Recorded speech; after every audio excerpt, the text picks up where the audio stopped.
class 3 পাঠ number 4 গ আৰু ঘৰ যোগ এতিয়া তুমি পঢ়িবা হা এটো পাঠ নম্বৰ হৈছে 4 গ আৰু ঘ যোগ বলগা ভলগা খৰ্গ গংগা হংগ বংগ শৃংগ তুংগ হংঘ লংঘন পতংগ মংগল উদ্গিৰণ উদ্ঘাটন উলংঘন অংগীকাৰ এতিয়া পঢ়িবা আমাৰ ঘৰৰ ওচৰত এটা সংঘ আছে তাত বহুত মানুহ লগ হৈ সংঘৰ কিছুমান নিয়ম আছে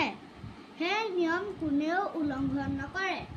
তাত সংগীতৰ শিক্ষা দিয়ে সদায় সৎ সংগৰ লগত থাকিবা ভলগা ইউৰোপৰ এখন দীঘল নদী হিমালয়ৰ শৃংগ বৰফেৰে আবৃত শৃংগ মানে পৰ্বতৰ ওখ জোঙা ভাগ বলগা হৰিণ বৰফত থাকে কাজিৰঙাত এটা খৰ্গৰ গড় আছে আফ্ৰিকা মহাদেশৰ গড়ৰ খৰ্গ দুটা আফ্ৰিকা জংঘলৰ বহুত ভয়ানক পোক পতংগ আছে হাংগৰ এবিধ সাগৰীয় প্ৰাণী পৰিশ্ৰমে উদ্গতিৰ মূল এতিয়া মই তোমাক কোৱেশ্চন সুধিম শব্দৰ অৰ্থ সুধিম তুমি শব্দৰ অৰ্থবোৰ কৈ যাবা দেই সংগ মানে কি লগ কম্পেনিয়ন হং হং হং মানে লগ আৰু সংঘ মানে প্ৰতিষ্ঠান গুড উদ্গিৰণ মানে ফুটি যোৱা ইৰuption উদ্ঘাটন মুকলি কৰা কাৰ্য উলংঘন অৱজ্ঞা কৰা disobey অংগীকাৰ মানে প্ৰতিজ্ঞা এ প্ৰমিছ ধুনীয়া আছে এতিয়া খালি ঠাই পূৰ কৰিবা দেই সদায় সৎ সংগৰ লগত থাকিবা গুড খ নম্বৰ হৈছে ইউৰোপৰ এখন দীঘল নদী কি ভলগা গুড গ নম্বৰ হৈছে হিমালয়ৰ বৰফেৰে আবৃত কিহেৰে আবৃত শৃংগ গুড তাৰপিছত হৈছে হৰিণ বৰফত থাকে বলগা বলগা হৰিণ ক'ত থাকে বৰফত থাকে গ নম্বৰ আফ্ৰিকা মহাদেশৰ গড়ৰ দুটা কি খৰ্গ দুটা এতিয়া তলৰ প্ৰশ্নসমূহৰ উত্তৰ ক'বা হা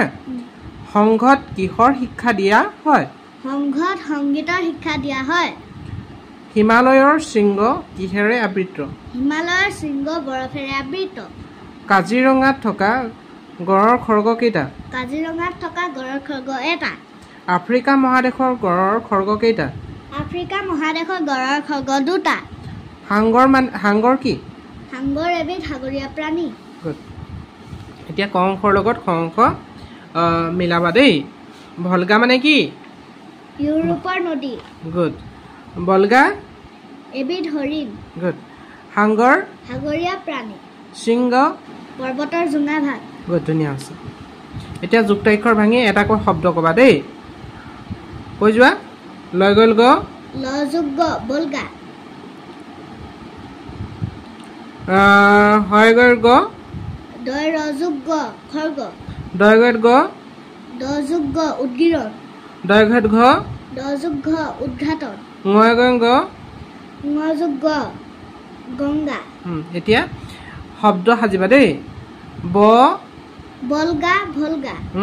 সংগ ভংগ শৃংগ বংগ